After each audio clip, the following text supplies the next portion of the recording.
יש לנו באזור הדרום בעיה קשה מאוד בכל מה שקשור להתמכרויות.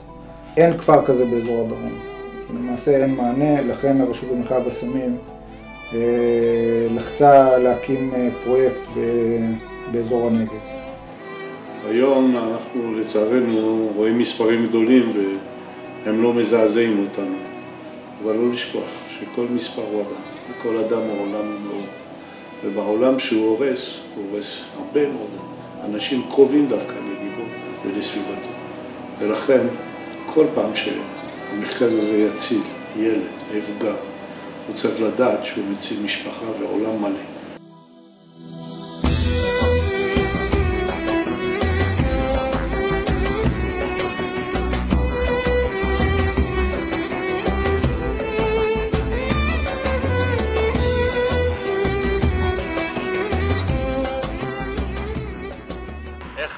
מנייר שטוח, איך עושים תלת-ממדי, כן? אז פה מתחילים, זה מתחיל להיראות פה.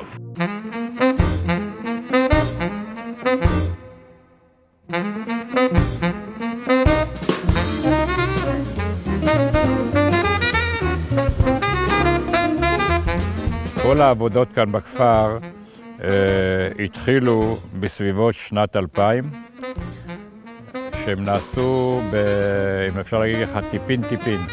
זה לקח יותר מ10 שנים. בסופו של דבר הגענו לזה, וזה, איך אני אגיד, בשבילי חגיגה גדולה.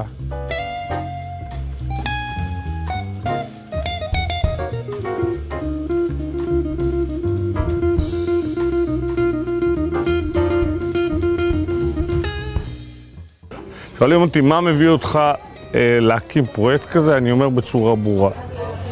זה שאנחנו יכולים, למרות שאנחנו ציונים וישראלים, ועושים הרבה דברים למען מדינת ישראל, להיות שותפים למאבק החברתי הבעייתי של נגע הסמים והאלכוהול. המועצה לא הולכת להתעשר מזה. העושר יהיה בזה שנגמלים מסמים ואלכוהול יבואו לשם ויחזרו לחברה, ושזה יספק מקומות עבודה. אני חושב שהמועצה יכולה לרשום בפניה הישג, גם בהיבט הזה שלקחנו צורך לאומי, הבאנו אותו לרמת הנגב, פרויקט שמשרת את כלל תושבי הנגב, הקמנו עוד נקודת התיישבות במקום שבו ראוי שיהיו עוד יישובים נוספים. בסך הכל אני חושב שגם האזור ייהנה, וברמה הלאומית אני חושב שנתנו כתף להתמודד עם בעיה שהולכת ומחריפה, בעיקר בקרב בני הנוער, והכפר הזה אמור לתת תשובה במסגרת 120 המיטות שאנחנו חונכים היום, ובהמשך במסגרת האכלוס המקסימלי שלו עד כ-350 מיטות שחלקן יהיו מיועדים לבוגרים ורובן יהיו לבני נוער.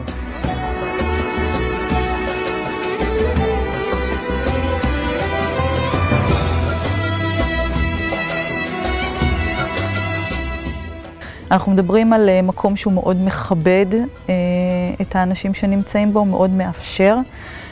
החל במגורים, שיש שם באמת 3 אנשים בחדר, בכל חדר יש 2 חדרי שירותים, מקלחת, משהו שמאפשר להם חיים בסוג של נוחות. בכל זאת, שנה שהם חיים פה בכפר, זה הבית שלהם לשנה הקרובה. מאוד חשוב שיהיה להם נוח ושהם יתפנו לעשות עבודה. הכפר מחולק ל2 יחידות, צד אחד עבור הבוגרים, צד אחד עבור הנוער, ולכל אחד מהם יש יחידת טיפול, שכוללת גם חדרי קבוצות, גם חדרים לטיפול פרטני וגם לטיפול משפחתי.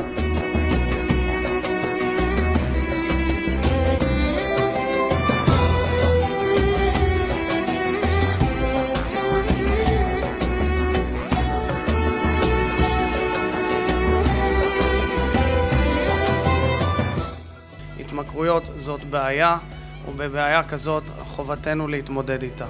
ולא היינו יכולים ואיננו יכולים להתמודד עם התופעה ללא שותפים נאמנים ונמרצים כפי שאנחנו רואים כאן היום. בסוף המבחן של המקום הזה הוא בכך שהוא יצליח לגמול, לשקם ולהחזיר אנשים למסלול החיים הנורמטיבי. ובעידן של ריבוי בעיות, באלכוהוליזם, בסמים ובהתמכרויות לתופעות אחרות, האתגר הזה הוא מהמעלה הראשונה, והמקום הזה הוא מקום הכרחי וחיוני למדינת ישראל. Je suis très émue, c'est un peu difficile, mais ce projet est un projet qui me tient à cœur, c'est comme un bébé quelque part. C'est un projet que j'ai suivi de A à Z et je continuerai à le suivre pour que cet endroit soit vraiment un endroit excellent où les soins qui y seront prodigués et les thérapeutes qui seront là, j'espère, seront de premier choix. Today is a very important day for all the French pharmacists of Pharmadome. Our growing French non-profit association, born 7 years ago, reaches a major milestone with the inauguration of the Pharmadome Desert Spirit. There is a very unique link connecting all the Jews of the world. We feel good when you, in Israel, you are good and safe. We would never have dreamed that we would be here today with a fully developed project supported by the President of the country of our heart.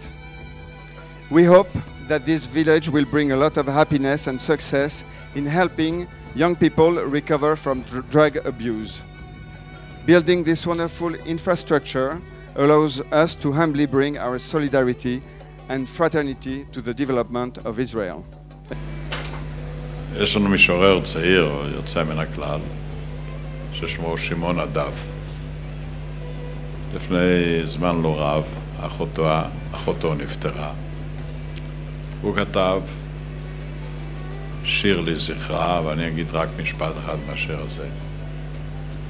אני יודע כמה אני מסרב להיוושע. הרבה אנשים מסרבים להיוושע. צריך לעזור להם. בעצם מה שעושים כאן זה לוקחים אנשים שהיו טובים ויכולים להיות טובים, אבל הם לא יודעים איך להיוושע. ולהושיע לאנשים כאלה זה דבר מדרגה ראשונה. גם להציל אתכם, גם לתת להם תוכן, וגם להראות לכל אנשים שהאדם יכול להושיע את עצמו. ואין מי שיכול לעזור לאדם להיוושע מאשר בני אדם אחרים. אבל כן, התוכן הזה הוא באמת אחד הדברים היפים ביותר שישנם.